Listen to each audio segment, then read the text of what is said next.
For too many years, families of children with devastating illnesses have felt helpless as they watch their child suffer. Today, they're taking matters into their own hands and finally finding relief treating their child with cannabis. This is one family's story. Welcome to another episode of Love and Cannabis. I am Nina Simmons. And I am Osiris Stephenand. And we are the proud parents of Aiden Stephenand. Hi, welcome to another episode. It's been a while. Yikes. Yes. Happy 2020, everyone. Yes, happy 2020. Happy New Year. Yeah, so a lot been going on. Glad 2019 for those that made it out. Congrats. For those, that couldn't make it with us into the new year, rest in peace. Yes. Thank you for all the memories. Thank you for all the time. Because I think for all of us, we've lost someone dear to us in 2019. Yeah, and not to get off topic. So I lost an uncle and basically in the beginning of December. And it was kind of interesting. Rest in peace, Uncle Johnny. He did what you call almost like an open funeral. I don't even know what it was. It was like he knew he was going to pass, so he had enough service before it. Yeah, so he had this thing called an open house. So what he did was invited. He knew he got the news that, he was terminal and that he would not make it to New Year's. And he'll be lucky to make it to Christmas. So in the beginning of December, we all were like, okay, let's go see him. And then he had this thing called open house. And then he just invited everybody. He had the hospital bed in the middle of the living room. And he had this thing for 12 hours long where friends and family came in with food and drink. And people just said goodbye. And then everyone that came in, he had a story to tell. So he had a story about when he used to babysit me. And then he had a story of a friend he knew in Brooklyn. And then he met the friend again in California. It's kind of sad, but at the same time, it was dope. Because you were able to say goodbye to the person when they were alive. Mm-hmm. And then you really got to tell them how much you love them. So though it was sad, it was very interesting. And I was very grateful to have experienced something like that. And then when I kissed him goodbye, like he knew and I knew it was the last time. Yeah. So that was pretty dope. And I never experienced like that. So yes, our rest in peace to all those people who did not make it to 2020. Yeah, I had one particular guy who was, rest in peace, Johnny. I met him a few times, during family reunions, family visits. Really nice guy. Really, really seemed like everything ahead of him in life. Even though he was older, but still, he had seemed so much years ahead of him. So this illness was like kind of sudden. Yeah. But I wanted to send a rest in peace to a gentleman who I met online while we were working on Aiden's bill. Yes. He had shared his experience out in Washington. His name's John Barkley. His daughter recently passed away, Ducky, in November. Actually, it was on your birthday. Mm-hmm. And I'd follow him on Facebook. He and I conversed a couple of times. I actually called him a couple of times as well. We talked, and it was just like, a father to father, with ailing children. We bonded on that fact that, we're like on this mission to, heal our children, help them as much as we can, and, just kind of leaned on each other and just kind of inspired one another to keep going, and sadly, when I found out that his, Ducky has passed away from a rare illness, it just, kind of hit me at home, thinking like, you spend so much time with this child. I mean, for parents who have kids that are, basically who are not going through any real illness, you could take your eyes off of them every now and then. But when you have a child that's, going through something, it's like you're 24-hour alert. Yes. Like every ounce of you, every energy, every thought process, all of it. There's not like a moment doesn't go by and you're not thinking about that child. And for them to go, and it's like, wow. It's like something just ripped from you, and it's like there's a void, and you kind of stunned. And I know for him that the 2 months seems like an eternity, but yet the pain is still there. Losing that child, because that's what you were giving your every day to, your every waking moment to. And then they're not there. And it's like, now what? What do I do next? Yeah, so Osiris, tell them about what the father was doing, something similar to we were doing. And then that's how we got in the conversation, was the fact that he had created a bill out in Washington where the same scenario we had issues where, he had to go pick up his daughter from the school, take her across the street, give her CBD oil, and then send her back to school. He had created a bill where they would be allowed to have CBD on campus, or cannabis oil, period, on campus. And he was the kind of one that helped me with that bill. He shared some of it, what they put together in Washington, which I created and for Aiden here. Yeah, so basically he gave us an idea, and he gave some points that helped us. He had gotten his rejected twice, I believe, his bill, so he had to go back to the bill a couple times to revise it, and then go back and resubmit it. He resubmitted it currently, and then also he's doing a what you could call basically a scholarship in his daughter's name. So shout out to John. I promised him. I said, look, dude, I'll do a shout out for you and your family. Rest in peace, Ducky. But realize that 2020 is like is to do or die in a way, without saying die, but it's like, if you have any goals or aspirations or something to do, why not? 2020, make it happen. Yeah, make it happen. So that's why tonight I said, Osiris, we got to do another podcast. Yeah, we have. I personally have to apologize because we haven't been able to get together to do it. Yeah. Because there was so much going on between protests that I had to attend with Aiden, because there was a protest in Albany. I went with Aiden. Then school issues with, his exemptions. Then we were going through some other things that, Nina and her bright idea, having us sign up for a PTA.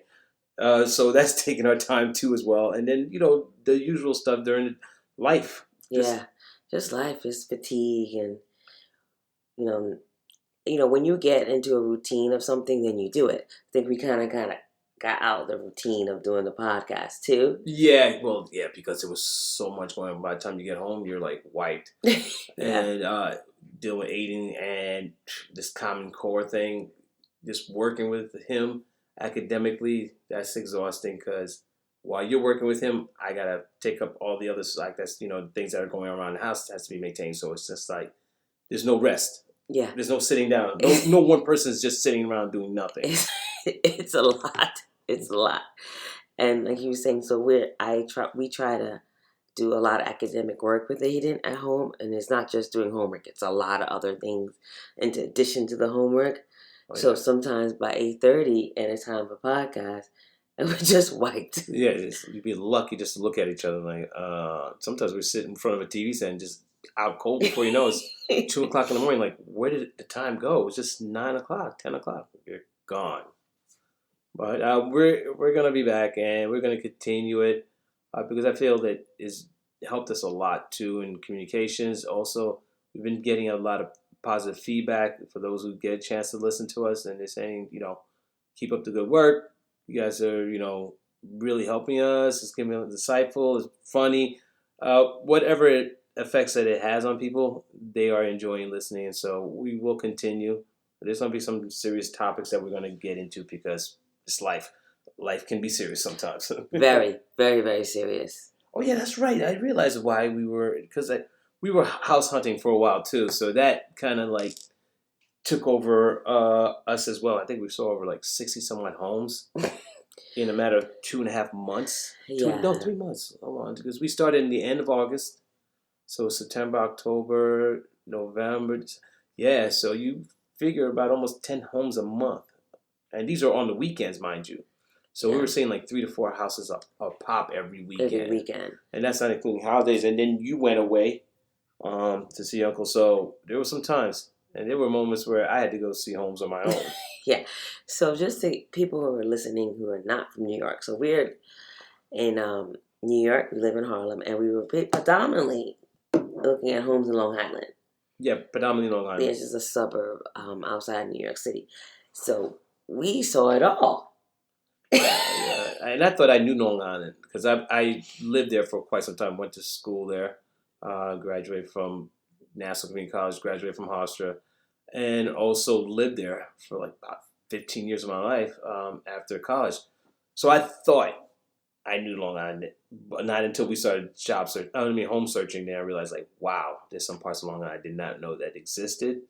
And there are some homes out there that's just like, should not be sold. This should not be sold. It's a hit or miss. It really is. And then the pricing. The price for dumps. It is. You know what's crazy? I just read somewhere about an average between, I think, 70 to 100,000 people every year leave New York.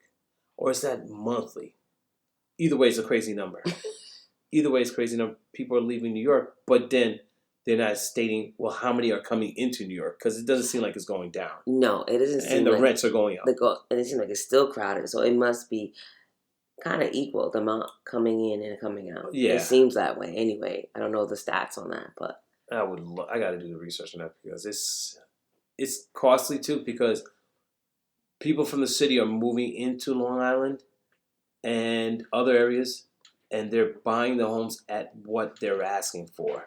Oh yeah, or and more. And more, but it's already high to begin with because it's overpriced. I mean, granted, the rates are low, so people are jumping on it, but because they're accustomed to paying so much in New York City, for them to go to Long Island, out in the burbs of Westchester, whatever the case may be, they'd be willing to pay that amount because to them it's like, oh, I'm saving. Exactly. So you have a lot of bankers and people making these very high salaries that you're competing with for homes. A friend of mine, she's trying to live in Westchester, and she says every time she makes an offer, somebody comes in with a cash offer.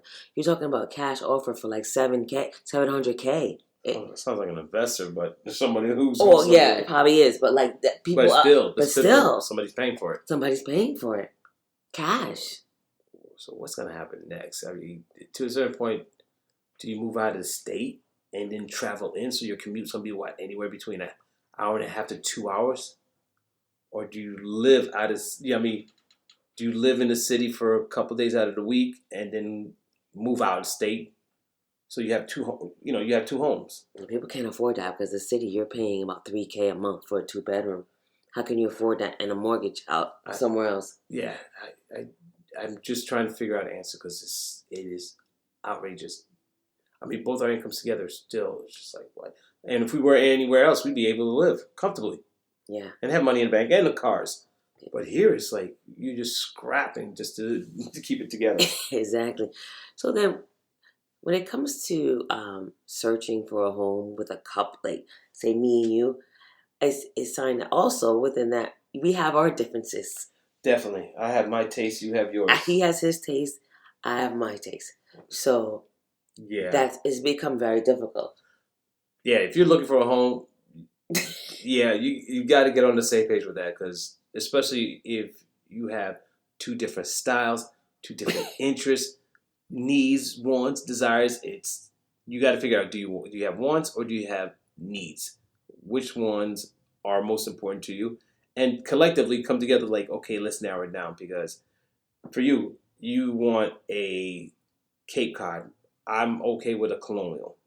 You want... Okay, so let me explain myself. So a Cape Cod home is a home that I grew up in, which means that they have at least 2 bedrooms or a bedroom on the first floor.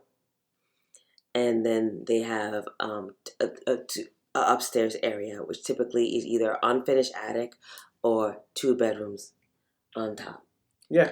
A colonial home, it will be no bedroom. A true colonial home will have no bedrooms on the first floor. So again, the differences come in.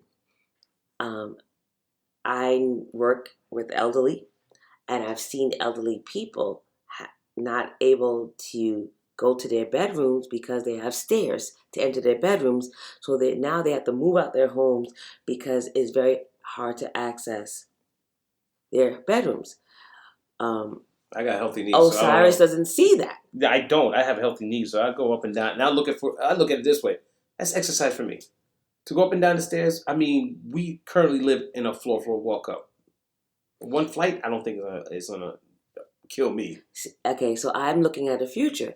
Now, I am too. If you're living at a home for 20, 30 years, right now you could do stairs.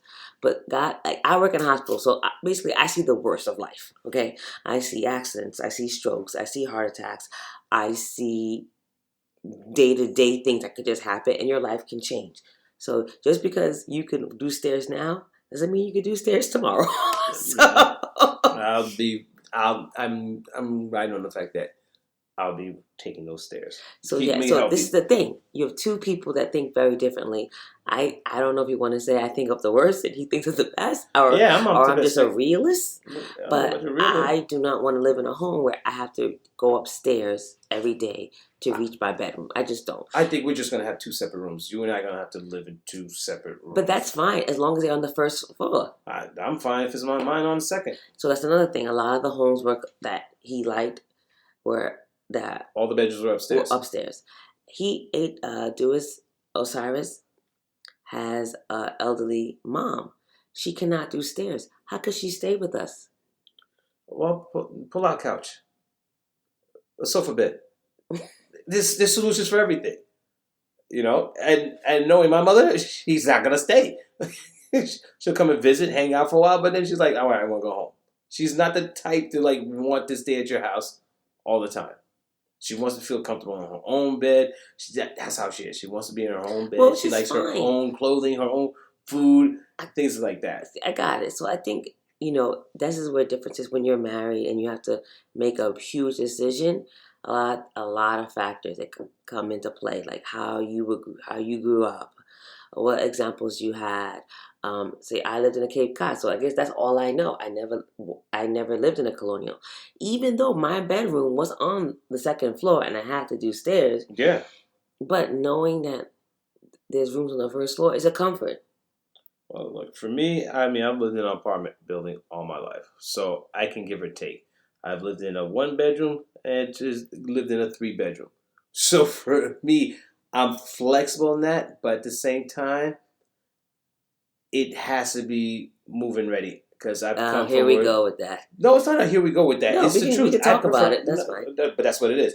For me, I prefer a move-in ready home that everything's been taken care of for me. I'm not doing anything else to the house. I have what I want. I'm good to go because I don't want to spend my weekend is a DIY, a do it yourselfer. I'm not the handyman. I'm not building any shelves. I'm not putting a rack together. That's just not me. I've done it. I can do it. But if I'm paying all this money, why am I going to do those things? What I want Osiris to understand that New York doesn't work that way. You have to have a lot of money to have a move-in ready home. And what's a lot of money though? Like millions of dollars. Really? So I've seen some good homes though. They're gonna go very fast. Which they have. No. Which we've lost. So the realistic is that these homes in New York are not gonna be move-in ready. Most people who have bought homes in New York had to do work to their homes because the amount of money you need to put down for a move-in ready is unrealistic, or someone's gonna overbid you. Well, that's the thing. You end up one way or another. You're gonna pay. You're gonna pay regardless. It depends. But I'd rather pay up front in the sense that, hey, I'm saving. My time is valuable to me. I'd rather spend that time with Aiden, spend it with you, or spend it doing something valuable as opposed to putting our house together piece by piece because the previous owner didn't have the resources or the time to take care of those things that need to be taken care of, like a hole in the roof, or maybe some molding, or maybe, hey, you know what? I never upgraded the bathroom or the bedroom. So everything's different. That's the thing. Yeah, everybody has their. This is the thing. This is kind of the roadblock we're having, and we're just kind of putting it out there to you guys. Well, it's not a roadblock. We're still looking. Yeah, we're still looking, but as I'm looking more, the prices of homes are actually going up, and the ones that we could afford are move-in ready. Or not moving ready, yeah. Sorry. Well, the reason why it's moving fast is because the interest rates are low, so people are taking advantage of it. But they're paying some high prices. Yeah, they're paying. Yeah, it's really high prices. Now, my concern is this: what happens is a downturn. But the thing is, these people are not gonna. There's always They're not thinking about that. They're not thinking about that because the thing about it, most people you're gonna be in the home for 30 years, 20 years. Mm-hmm. They're not. They're gonna be downturns, upturns, downturns, upturns, and you kind of ride with it Like a wave. like a wave. Yeah, Smooth wave. Yeah, not everything's all smooth, but I figure we'll keep searching. I put it into this universe. When that moment, when we see it, we'll know it, and we'll be ready for it. Plus, there's also all the other things that you got to do before you start looking for them. You know, you got to start checking out your finances. Make sure your credit score is up. If your credit score is not at a certain level and you want to get leverage, start pulling up your scores up. So you got to put time into doing that. And everything is not bang, bang, bang. You got to have things in place before you do it. Like everything else, like marriage, like, having kids. Put things in perspective and just, set your goals. And I think for the most part, we still have to figure out where we want to live. It's not just matter, hey, Long Island. Long Island's pretty big. Like, where specifically, what type of community we want to be part of. Are things within walking distance, or do you got to keep driving to get to places? The school system, for us, we already know. School system is first and foremost. And what usually happens when you want to be in a good school system, you're paying high tax. You're paying through that neck. I've seen taxes anywhere between 14 to 25. Yeah. I was like, wow. It's scary. scary. It's scary. I just met a gentleman who's selling his home in Jersey. He says he pays about $26,000 in taxes. What? And he has no kids. But all his kids are adults now. Is he going to be able to sell that home? Yeah, he's asking, he's asking for a pretty penny for it, and he's looking to downsize because he says the house is a 5,000 square foot home. Just the home is not including the lot itself. But is he going to be able to sell the home with taxes that high? That's an interesting question because he also made some renovations that were not listed. So when they do, that will cause the taxes to go even higher. Oh no. He's screwed. Yeah. Sorry. Yeah. It's a tough call, but he might be able to get it only because that he's upgrading everything. Mm-hmm. He's making it move-in ready. To me, that is just aesthetic, is vanity. To me, that move-in ready concept. Because honestly, no, sorry. This is my opinion. I said we're gonna talk about it. Go for it. To me, that's not the most important thing if it's move-in ready. Because no matter what, you're going to end up doing something to your home. And your home is going to be a cash cow. No matter how it looks like when you initially buy it. Yeah, but for me, look, where I grew up, things didn't turn pretty. There were some ugly places. So even the place where you walk home, you feel defeated. You're like, I live here? Like, oh my God. Yeah. So you don't feel inspired to do anything unless you feel inspired to move out. You're not gonna feel inspired to change. You're inspired to get me the hell out of here. Okay, I'm glad you brought that up. So something you said to me a while back really resonated with me. What's that? There was a lot of things. Yeah. Was it nice? I hope. It wasn't nice. It was neutral. Okay. So it was fine. So basically, I was just I was trying to understand where you were coming from, because there were homes that I wanted, and you were like, no, and I was trying to get to see where was the root of this, and where is this coming from, and trying to figure out what was going on, why the pushbacks? Yeah, and how your psyche was going. And you said, well, Nina, I came from a certain place. I don't want to go back there. I don't want a mess. I don't want my home to look a certain way.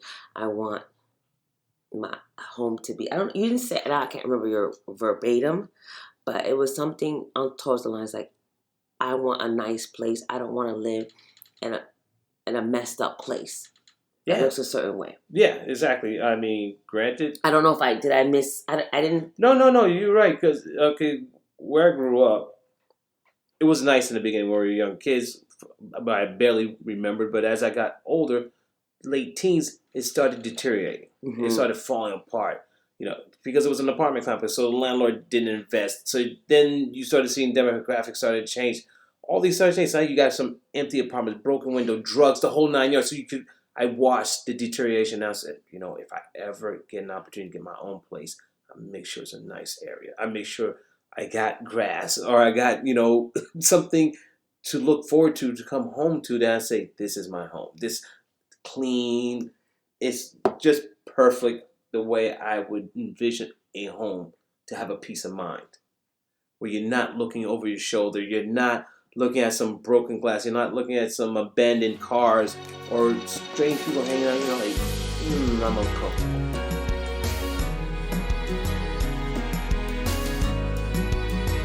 Granted, that's a Cinderella world or that's some make believe, but I've seen it. It does exist.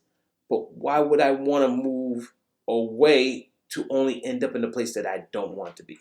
When I'm working, I have a job. I have the income. I have resources. I can avoid that. Why would I want to go towards that? Yeah, so that kind of resonated with me, and I had to take a step back when you told me that and kind of digest it and see. Because we said in previous podcasts that we grew up very differently. So I had to take a step back and kind of think about that and think about where you were coming from moving forward when we were looking for a home. Yeah, I was kind of shocked because I saw where your home. I'm like, choosing families in the burbs, nice home, got a car in the garage. Didn't have that experience, so I wouldn't know how to relate to that. Mm-hmm. Because again, I've lived in an apartment all my life, so I thought that you wouldn't want to live in a home where, I'm just there because of school, so it doesn't matter what this house looks like. Because what you didn't realize that my home wasn't, when I grew up, was not move-in ready. Uh-huh. It was only a 2-bedroom, 1-bath home. It was a fixer-upper. It wasn't a move-in ready home at all. So your parents took they just wanted a home. Mm-hmm. They wanted to move out. They were living in an apartment in Left Rock City. And my mom said that it was had roaches. So, ooh, I can't. So she was done. She just wanted a home because a lot of times when you live in a place with it's multiple apartments, no matter how clean you are, everybody else is not the same. That one person next to you is not. They travel, so she was just she just wanted a home. And it wasn't moving ready at all. She said, Nina, you should have seen how it looked. It looked horrible. My parents could not afford people to paint. They had to paint it themselves. And years gone by, then they were able to do it. My parents' home is nowhere near glamorous. The neighborhood is okay. But you gotta understand though, in comparison to where I came from, it's a definite step up. Yeah, but it's not a big home at any means. But again, did you or did you not have your own bedroom? Yes, I did. Okay. You got that experience. Exactly. But that's different from having a move-in ready home. Okay. When neighborhoods that we're looking into are nice neighborhoods. Mm. They're not neighborhoods that are drug ridden like we live in now. There's some places in the burbs have their drugs hidden. But it's not out. We live, actually, no. We can't say that because it's not like we see people out here, shooting it up, smoking it up. What? No, I mean... what? No. If you go a certain amount of blocks, you may run into it. I have yet watched anybody do anything outside this block. Maybe I've seen the people after they've used it, walk around on cloud 9. That's something different. Okay. But to actually see them using it out in the open... No, I haven't seen that. I've seen a guy urinate with his you see private part out exposed. It's the and my city. son has to see that. It's the city. So it's not like we live in a nice neighborhood. Understandable, but it's the city. You're surrounded by millions and millions of people. I get that. And then as you've been watching the news lately, there's a few that are off their rocker. Yes. They've been let out of the institutions. And also remember, they're opening up a number of methadone clinics here too, so that doesn't help. It doesn't help. That's why I want to get out. Yeah, so these are not your common residents. These are people from other communities. So there's a mix. Oh no, that guy that I told you about, he's a regular. He's a regular homeless guy we see every day. Okay, so he had to go real bad. He had to go real bad, I guess. But that's another story. But going back to the point, okay, I get the idea. But that was back then. They settled for it. So the question is, do we have to settle for that? It doesn't. I'm not saying we have to get a total dump. Well, that's what I'm trying to avoid. Yeah, I don't think so. But and a money pit. Yeah, those are the two things we gotta worry about. But Dumping a money pit. A home is always gonna be a money pit, no matter what. No, there's money pits, and then there's like you are sucking the life out of me every time I turn around. I don't know if that's gonna be avoidable, but I guess we'll see. No, it's avoidable. But then that's saying, you know what? I know I'm gonna run into this dead end, but I'm going that way. Why? Like, why set yourself up? Because at the end of the day, you have a home for yourself. You have a home for your family to come to, and 30, 20 years down, it's going to be worth way more. See, but then it's not a home. It's an investment. So you're looking at it as an investment. That's the only way that's the only way I've seen it as. Everyone who's bought homes by a family has made up for it. Mm-hmm. So they bought a home for, and it's always been an investment for them. Okay, been an investment for them. So what happens when they sell that investment and they're looking to find a place? They can't even stay in their own community. They can't even stay in the same town because it's overpriced now. It's like that money they made, they can't even live there anymore. So now they got to move out of state. Yeah, but maybe they could leave it for their family and they could sell it and they can have whatever they could do whatever they want with it. Yeah, that's true. Mm-hmm. Maybe they do want to move out of state. Yeah, I mean, a lot of people do when they retire, will move to Florida or whatever. Yeah, but okay. So if we're going in with the idea that this is not a home but an investment, we have to separate the two. Yeah, that's true.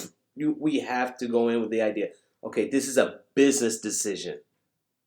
We're doing it for business. So the first care of business is that we get him into a great school. Yes. We are working to get this home up to par at some later date. When he's done with school, we're not staying. We're looking for other places to live, and we're going to sell.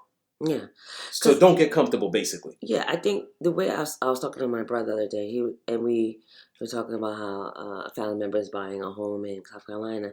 And we just said, you know what, New York is not a place where you're going to say, I'm going to get my dream home and it's going to be all nice. It's just not realistic. It's a place where you get a place to lay your head and there's enough room, but you go to work. That's it. Because you're not going to get your dream home here.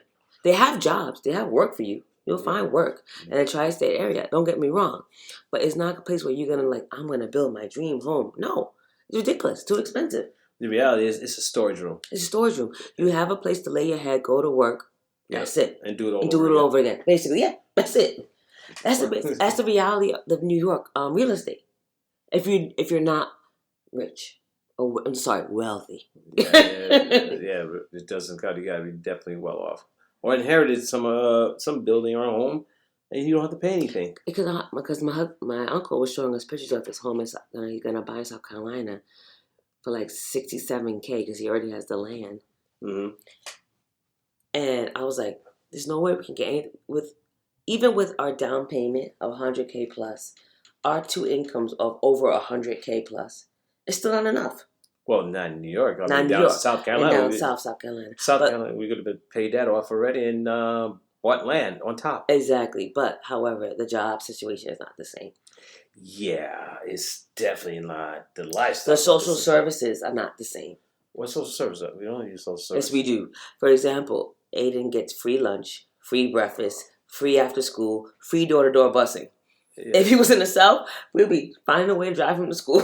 Definitely would have anyway because it's just a bunch of dirt roads. But they have busing. Yeah, but not door-to-door. No, not door-to-door. You got to meet at some dirt road. Yeah, I get that. I get. So we do get this. Many people will move to the South with any ailments.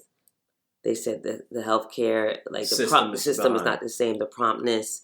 We're spoiled in New York. We're kind of spoiled in certain ways, even though it's expensive. But we pay for it. And we pay for it. Yeah, you're right. Yeah, so it's not really spoiled. We pay for it. Our tax house. So it's a challenge. It's a challenge, but I just wanted to point out, when you're married and you have a kid with... Even that's a challenge. It's a challenge, yeah. So when you're married, one, big challenge. Two, you have a child with special needs, and you're trying to look for a home. It's a lot. Yeah, communication is a big thing. And you have to see where the person's coming from, but though we like to change and not remember the past with how we grew up, it always comes back. Oh, yes, it does. And you don't think so, but it does have a huge impact on your daily decisions. Yeah, I've noticed that. A lot of things I've noticed. But that's in another episode. But the truth of the matter is this. We need to get on the same page. Yeah. But we need to understand, like, from what angle are we coming from? Because a lot of times emotions get involved. Mm-hmm. And so it blurs the lines. Past experiences also affect any decisions that we want to make. So we just need to figure out, like, okay, here's the parameters. This is what we're going to work with. Give the information. Here's your input. What are your thoughts? But it has to be rational. It can't be just based on emotion. It has to be rational. And I'm just speaking for myself. Like, if I am going to give an input about something, it can't be from an emotional standpoint. It definitely has to be rational. It has to be logical. And also has to look at all avenues. Because we're all going for the same goals, correct? Yeah, so for the same thing, I think for myself, sometimes I get the whole emotional, and kind of almost like a vanity comes in, because I get... Vanity? Yeah. Yeah. So basically, I'm like, wow, everybody in my family owns a home except for me. What is wrong with me? What is wrong with us? And that plays a part. Like looking at what other people have. That puts a lot of pressure. I don't think you understand. Yeah, and that puts a lot of pressure and stress on the relationship. So sometimes I have to fall back from that. But I do think about that a lot. I'm like, what are we doing wrong? There's people who make less money than us. And they have those things. And I have to fall back because like, that's not everything. Yeah, but maybe that was their focus only. Like, that's the only thing they wanted. That was it. We have a number of things going on. Exactly. We have to think about Aiden. You think about his school. We have to think about our stress levels because it's just us doing everything.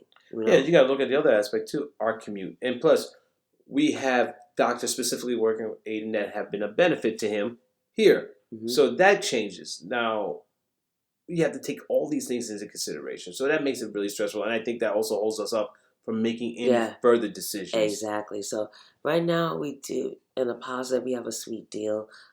Aiden has door-to-door busing. That's good, but I think it's the fact that he has some great relationships in his school. We have great supportive cast around us. Yeah, exactly. So we have a lot of support here and a lot of things that are positive here too. So it is a lot. Yeah, we would be giving up a lot if we decide to move. But at the same time, we know we can't stay. We can't stay. So it's like that's kind of, I think that kind of has been a lot of stress on us. Oh yeah, it's been really stressful. It's been really hard for us. Yeah. You've been pushing the envelope. You know that, right? Yes. You admit to it? Mm-hmm. You heard it, folks, live. Yeah. She actually admitted to something. Because like some days I just can't take it. Some? Most. Well, I thought you were gonna be honest. I thought you were gonna be out in the open with it. Yeah, because like for me, it's that we have basically a 1-bedroom. It's a bedroom and a half. We just use the other room for our work. I mean, if we wanted to, we could literally clear this out and put a wall bed that folds up or something. Maybe even an air mattress that would fit in here, but you would have to deflate it. But the question is this: why have the additional room? Why would we want another bed in here? Because I sleep on the couch. You choose to sleep on a couch. No, it's not a choice, folks. It's not a choice. I cannot sleep with you two because I don't sleep. I'm a light sleeper. You know what? Once a month, that's all I gotta say. So you're okay with being on the couch, which is fine. I figured eventually, if we were to get a home with multiple bedrooms, we would have our own bedrooms. Yeah, that's fine. Because I sleep differently than you do. I like the window open. You don't. That's fine. I like cold sheets. You don't. Mm-hmm. You like heavy blankets. I don't. So yes, those are the work. So I totally get it. Again, you like space. I like to cuddle. I love space. I love to cuddle. So yes, there's some issues there that we got to work through. So, and it's an interesting dynamics, but at the same time, yes, help by not making it more stressful than it already is. Because I think about it daily as well. Okay. Put it out there. So don't stress me. That's all I gotta say. because I like to keep it in sometimes if I'm stressed out, but I know it's wrong because it pours out in other ways. It'll come out in some other way. So it becomes almost like a passive-aggressive type of behavior. I try to avoid it. So give me room. If there's something you want to talk about, fair enough, let's talk. But the outbursts or the, I guess, pushbacks on it's like unnecessary conversations, like, okay, it's coming from somewhere. It is. Yeah, if you're not honest with it and coming straight out and just say, look, this is what's on my mind, and you just acting in a certain way, I'm going to reject it and I'm going to walk away. Okay. I get it, yeah. No, I have my outbursts and I have my days where I give a lot of attitude. So it's not right. And a lot of it stems from frustration. Frustration with work. Frustration with Aiden's situation. Frustrations in our marriage. Frustrations in our living situation. Yep, just all kinds of frustration. All kinds of frustrations. So, and it does come out. Oh, good to know. But you do know what the end result is, that I distance myself. I avoid you. I'll avoid I just don't have time because I have things that are on my mind. Because 2 people have been let go from my job. Yes. Secondly, I got to commute. Third, I have to get him ready, get him straight so he can go to school. Mm-hmm. And then I have to also make sure that I put things in place so it makes your life a little easier when you come home and you have them for the rest of the day. Mm-hmm. So when you do these things, it just piles onto already stuff that's going through my mind. And I'm going to figure out which is most important to me to focus on. I will cut off whatever attitude, whatever behavior you got going on, I will cut it off. I'm just like, I don't even see it. In fact, I'm ignoring it. But the problem is this: if I ignore that, you're attached to it, so I'm going to ignore you too. Mm-hmm. And that's not what you want. Mm-hmm. Because I notice when I do that, you get even more amped. Now you're like definitely trying to get my ear. And I'm like, I got to go. I'm going to walk outside. I'm going to go get something to do. So if you got something going on, just say, hey, look, you got a second? I just want to throw something out there. Yeah, I mean, it's daily, so... I don't have that kind of time. Yeah, so if you want to talk every day. Every day? So when I wake up in the morning, I'm helping get Aiden ready for the bus. Then I deal with... Could we change the morning routine? Could you not ask 10 questions in the morning as soon as you wake up before coffee or anything? Okay. Just one question. Just ask one question. Get the answer and let's just get the day going. That's fine. We could play music or something happy. Yeah, please. I hate anything. Motivational speech. Hey, we can make a sermon in the morning. That's fine. But I do work. I have a very stressful job and I work with kids with a lot of needs. I don't sit down. I'm on the go all the time. Then I rush out of work to take an Uber. Hopefully I make it to the bus driver so she... I understand that. Yeah, so I have you're go I'm day. go all day. So there should be some downtime then. For your energy. But that's what I'm asking. It should be in your mind some downtime. But it seems like you're go, and I'm going to go after him too. It's like, hey, let's relax. Remember, I do stay with Aiden. So he's restless sometimes. So do think that, hey, he might be keeping him up too. He might be worried about him too. He might not be sleeping as well as he thinks he is. Because remember, you're in the other room, so you have no idea. Oh, I know, because that's why I can't sleep with you guys. So then why are you stressing me out then? Some people need to be stressed. Anyway, so I think... seriously, this is why men drink. And if you heard of the term mommy juice, mommies drink too. Or do cannabis. Yeah, I do cannabis. Yeah, that helps. That helps a lot more because I zone out. The cannabis helps more. Yeah, especially when I have to listen to you, I zone out. I just just let you keep talking. Or you had like 14 different thoughts that go run through my mind, and sometimes I just don't think about anything. I just hear your voice. I'm like, wow. And after a while, I have to look at you. I'm like, holy cow! You were saying something. So nice. But I'm sorry. But I think it does help the relationship. Because then I'm not arguing with you. I'm not fighting with you. Yeah, it's better. Yeah, so it allows you to get... Because, for the most part, you just want me to listen, right? you really don't want me to respond to anything. I don't know. It depends, but sometimes I want you to respond. Sometimes I can't tell. Because for me, if you're going to tell me something, if you're going to talk to me, just to give you a hint, tell me in the beginning what it is. Or tell me in the beginning, look, I'm not looking for you to solve my problem. I'm not looking for you to give me an answer. I just need you to listen. Because then that allows me to prepare like myself. A precursor type thing. Yes. Okay, because fine. then it tells me what kind of mindset I need to be in. Because there's moments when I want to check out. So at least if I know that I'm just there to listen, I'm good. But because as a man, my first thing, if I hear you telling me something, problem solve. Every man wants to solve the problem. Because they feel that's a role. So, hey, because they're not going to sit there for 45 minutes to an hour and hear you talk about something with no solution. It's just absurd.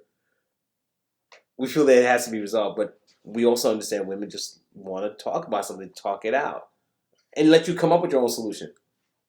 Sounds good. Yeah, sure. But I'm going to let you know, though, I'm setting a clock no more than 20 minutes. I have a short attention All right, span. Folks, let's wrap it up. No, I'm just serious. I'm just putting it out there. 20 minutes. I'm not doing a clock. I'm doing it. Oh, you're not? Oh, hey, I just put 20 minutes and just go ahead. Just let me know what you think.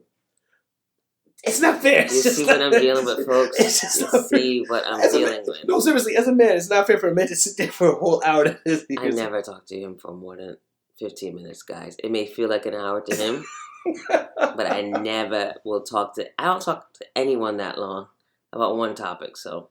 Really? All right. It may feel like that to him, but it's not. Okay, so we're gonna if he put the timer, he'd be like, oh shit, it only was 10 minutes. Probably. It may feel like that, but it's never that long. You sure? Yeah. Okay, all right. I'll keep that in mind. I'll be like, look, it's no more than 10 minutes. No more than 10 minutes. It's going to be fun. I'll basically psych myself for it. Deal? Deal. Okay. All right, so let's wrap up this episode. Yes, guys. Again, happy 2020. Let's look forward to a great year. Make everything count. That's it. One day at a time, but make it count. I think 2020, let's try to have some guest speakers on this. Yeah, sure. Let's do that. We'll think about it. I know a few people who could actually reach out. Yeah. It would be great. 2020. I know someone had reached out to me on Facebook and said if I would have some guest speakers, like my family members. Well, we would have to set it up. Yeah. I mean, I don't want to put it out there where we're going to say, oh, well, I'm going to have this person or that person. No, but I'm just saying what she said. She said that she was looking forward to that. Yeah. Okay, we could do that. We would have to structure it in a way. I guess we would definitely, we could select topics to talk about or just basically just do it off the cuff and make it around their relationship with us. Yes, that's what they were saying. I think so. Yeah, that's what she wanted. I get that. You know, from whoever we've been dealing with who's been supportive, whether it's the doctors, whether it's an local politician or people that we've actually been in, I guess, in a relationship that's helping us with around Aiden. Yeah, definitely. I can see that. Yeah, so I think that's something to think about for the near stay future. Stay tuned. We'll definitely let you know when that's going to happen and who's going to be our first guest. Yeah. All right. The first episode for 2020. Yes, finally got it done. Thank you. It's a wrap. And yes, guys, thank you again for your patience. And we do apologize, but we're going to keep this up, okay? Ciao. Have a good one.